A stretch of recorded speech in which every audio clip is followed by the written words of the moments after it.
Buenas tardes, María Eugenia. La verdad que es un gusto y un honor tenerte aquí en nuestro espacio del ciclo de diálogos con la cultura dentro del Instituto de Cultura Universitaria. Que te hayas corrido hasta la universidad para grabar este rato de diálogo tranquilo con vos, que tenés sobre todo una enorme y riquísima experiencia en el mundo de la política, además de ser una egresada de acá de la casa en Ciencias Políticas.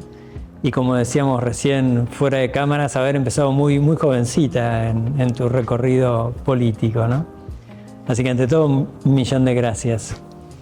Nosotros justamente este espacio lo que tratamos de hacer es, digamos, poder conversar sobre algunas cuestiones más de fondo, en este caso de la política, pero que van muy vinculadas también a la economía y a la educación, fuera de lo que es ese debate un poco más mediático, si querés, que a veces queda como un enriedo donde se pierde un poco el momento de decir las cosas más de fondo y a más largo plazo. ¿A qué voy con esto? En el 2019 el Papa Francisco lanzó un pacto educativo global, ¿no? Francisco, desde que lo hicieron Papa, me acuerdo de aquellos años, además yo ya trabajaba mucho con él, él tenía esta intuición, él decía, se rompió un poco el pacto educativo, ¿viste? El viejo pacto educativo que había cuando yo era chico, o a lo mejor cuando vos sos mucho más joven, pero digo, entre la escuela, la familia, las instituciones de la sociedad, etcétera, ¿no? Entonces él decía, tenemos como que tratar de restablecer un nuevo pacto educativo que supone un pacto social también, porque en realidad son instituciones, de nuevo, vuelvo, ¿no? Familia, pero él le gustaba mucho ese proverbio africano de que para educar a un niño hace falta una aldea entera, ¿no? Entonces, llevando esto adelante, en el 2019 lanzó una invitación a promover un pacto educativo global y formuló, digamos, con su equipo de gente, digamos, bueno, como 7 compromisos, ¿no? Él decía, bueno, comprometámonos al menos en estas 7 cosas, que en general todas tienen que ver con la política, pero de los 7 hay uno en particular, el sexto, cuyo enunciado te lo leo porque así la idea es que lo pensemos un poco juntos y que vos, sobre todo por tu experiencia, me cuentes qué es lo que te resuena de esto. Ese sexto compromiso dice renovar la economía y la política, estudiar nuevas formas de entender la economía, la política, el desarrollo y el progreso, al servicio del hombre y de toda la familia humana en la perspectiva de una ecología integral. Yo quisiera empezar con una primera pregunta apelando, por un lado, a tu formación de politóloga, que realmente sos una mujer preparada, y segundo, a tu enorme acervo y experiencia por todo lo que desde muy jovencita. ¿Qué formas nuevas de política? Es decir, parecería que está como un poco extenuado. Estoy pensando en el mundo, no estoy pensando solo en la Argentina. Las democracias aparecen por momentos extenuadas, aparecen por momentos un poco desdibujadas, los esquemas representativos, ni que hablar las monarquías, digamos, quedan pocas y también un poco extemporáneas. ¿Qué nuevos modos de hacer política, una política que sea representativa, que sea respetuosa, además de la dignidad humana, etcétera, ¿no? No estamos hablando ahora de dictaduras ni nada por el estilo. ¿Has escuchado, conoces o te tocó conocer a lo mejor en tu recorrido o has pensado o cómo te imaginás que podrían ser nuevas formas de hacer política para lo que viene, para de acá en adelante, ¿no? Es una pregunta. Primero, gracias, ¿no? Por la invitación. Te decía antes de salir al aire que a mí me gusta siempre volver a la UCA. Es mi casa y así la siento. Es así. Sin duda la democracia occidental está en crisis y el Estado está en crisis en general, más allá de las ideologías y de las situaciones de polarización. Lo que está en duda es la capacidad del Estado de proveernos bienes y servicios, porque ese modelo de Estado sigue yendo por la escalera mientras la tecnología va por el ascensor. Wow.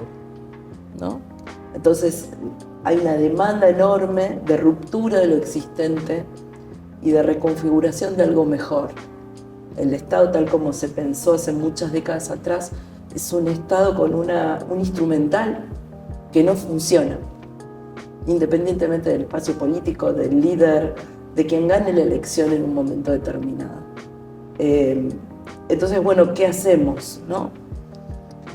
Lo primero que yo he estado trabajando bastante sobre eso, lo primero que tiene que ver con la formación que recibimos en la UCA, con nuestros valores, es volver, para mí reinventarse o renovarse tiene mucho que ver, y sobre todo si esto es un pacto educativo, con aprender.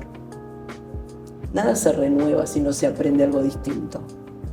Para hacer algo diferente hay que aprender algo diferente. Y creo que el sistema político en general está poco dispuesto al aprendizaje. Wow.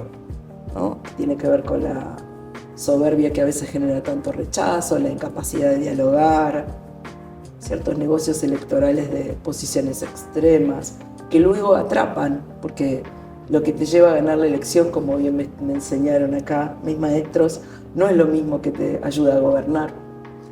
Entonces, lo primero que diría es un gran momento para que los líderes entiendan que tienen que reaprender o aprender cosas nuevas. Porque la velocidad de la tecnología y la demanda de la sociedad va mucho más acelerada que nosotros. Y nos vuelve inútiles, ¿no? Nos deja fuera de tiempo. Y esto incluso es independiente de las edades, que es un tema de sistema. Primero me parece que aprender mucho sobre uno mismo. Hace poco tiempo, pocas semanas, estuve con una neuróloga, Lorena Llorens se llama, que se ha dedicado, forma líderes, y se ha dedicado mucho, con Marcos Peña, a estudiar cómo funciona nuestro cerebro. Nuestro cerebro no está programado para la felicidad, contrariamente a lo que imaginamos. Nuestro cerebro está programado para la supervivencia. Wow. ¿No? Ese cerebro que no cambió tanto desde el Homo sapiens para acá, aunque creamos lo contrario. Es un cerebro, es un órgano programado para nuestra supervivencia, que tiene sobre todo 3 sistemas. Un sistema que responde frente a la amenaza. Viene un león, se activa mi enojo, se activa mi miedo, se activa mi negación. Hay distintas respuestas. No salgo corriendo, lucho, me paralizo. Pero ese sistema es un sistema que cuando lo tengo incorporado para las situaciones de peligro está muy mal, está muy bien, pero cuando lo tengo incorporado en mi vida de manera permanente, porque me siento permanentemente amenazado, se vuelve el estrés crónico, ¿no? Claro. Estoy en rojo todo el tiempo. Luego hay un segundo sistema que es el que nos programa para encontrar comida, encontrar refugio, alcanzar metas, ¿no? Ya no tenemos que ir a cazar animales, pero hay una expectativa sobre nosotros, ¿no? Hay que estudiar, hay que progresar, hay que conseguir trabajo, hay que mantener una familia, ¿no? Bueno, esa expectativa nos genera entusiasmo, nos genera excitación, nos genera adrenalina. Pero el problema, la otra nos genera cortisol, la que nos genera adrenalina, es que nunca es suficiente. Cuando tengo, y de paso lo vemos en la gente mega millonaria, ¿no? Tengo 1.000 millones, pero quiero más. Quiero más poder, quiero más plata, quiero más logros, quiero más reconocimiento académico, quiero más cargos en la política. Siempre quiero más, llego y no me alcanza.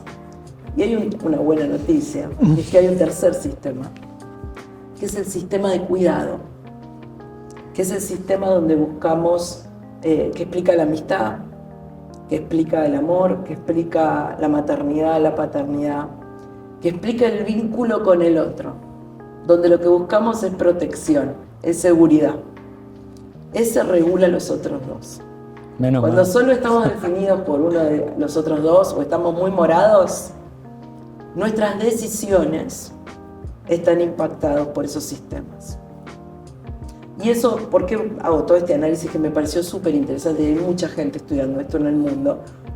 Porque si queremos liderar, tenemos que conocernos muy bien a nosotros mismos y entender qué nos motiva a liderar. ¿Para qué lideramos? Lideramos porque queremos satisfacer nuestro ego, porque queremos tener poder, porque vamos detrás de un logro que luego se va a volver insuficiente, o lideramos para transformar, porque esa es nuestra vocación, porque vemos la política como un servicio. Y nunca la respuesta es blanco o negro. Siempre hay que desconfiar de que alguna de las dos respuestas sean blanco o negro. Generalmente hay bastante de gris. Pero uno tiene que tratar de que sea lo más blanco posible y lo menos negro posible, sin entender la propia debilidad, sin dejar de compadecerse de la propia debilidad. Entonces creo que primero, para renovar la política tiene que haber mucho autoconocimiento, y tiene que haber mucha recuperación de los valores que esta universidad me transmitió y que me transmitieron en mi casa y en mi escuela también, de para qué hacemos las cosas. Y la política es, ante todo, una vocación de servicio, la forma, el Papa me lo dijo, la forma más alta de la caridad, ¿no? Me lo dijo alguna vez. La forma más alta de caridad, o mejor forma de caridad, la búsqueda del bien común.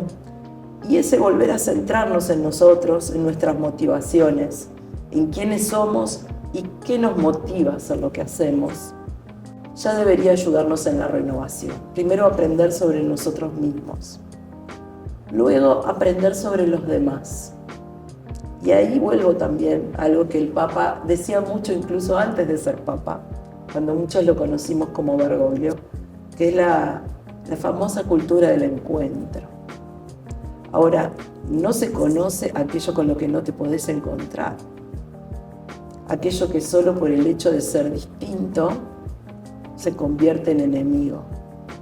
Y recomiendo, como una cosa muy operativa, no tan abstracta, o así como recomiendo conocerse a uno mismo y estudiar más, ver todo lo que está haciendo la neurociencia, volver a la espiritualidad, a la religión, la que sea que cada uno adopte, pero siempre hay respuestas ahí.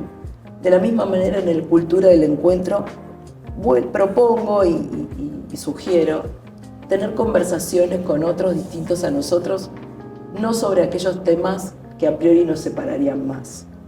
Es decir, yo no arrancaría hablando con un kirchnerista de política o de economía. Probablemente, si arrancara hablando más de lo humano, ¿no? De cómo fue su vida, de cómo fue la mía, de qué cosas me angustian para mis hijos, de qué me da esperanza, de qué me hace sentir feliz.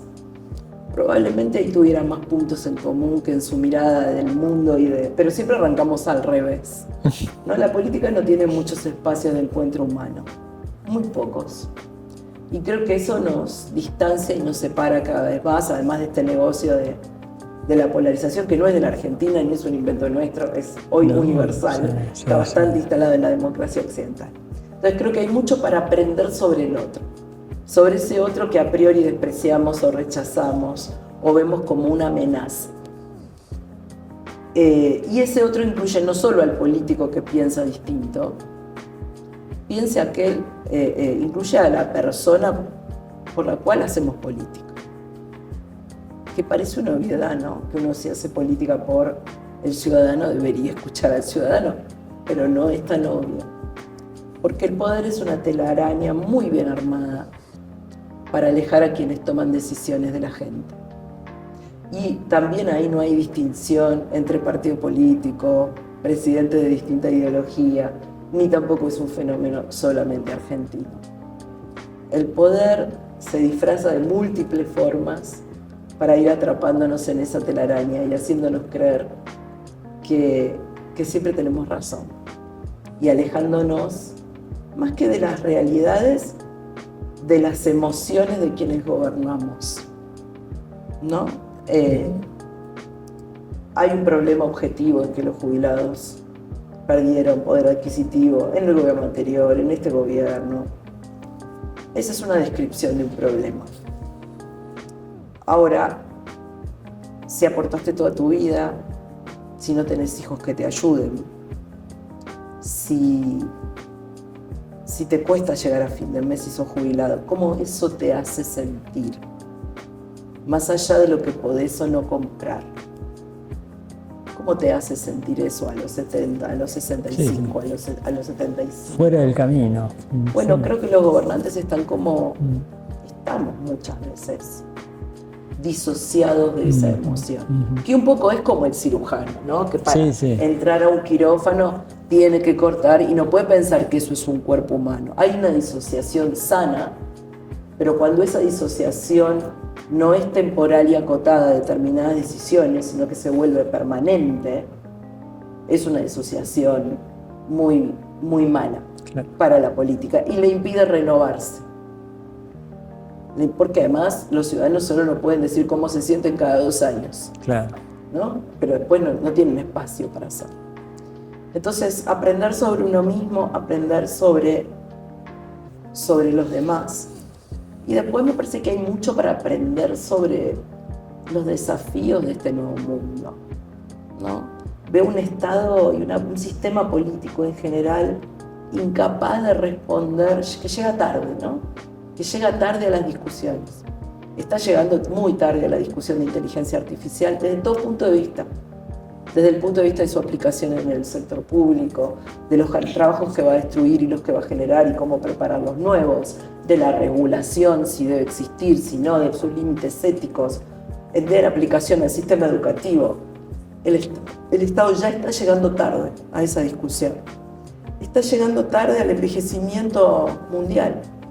A que una persona hoy a los 70 años no es un viejito que está con bastón, es una persona activa, productiva y que probablemente viva hasta los 90 o los 100, hoy, no dentro de 20 años.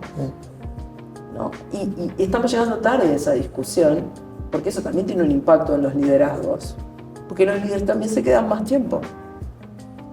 Antes un líder podía vivir hasta los 60, los 70 años.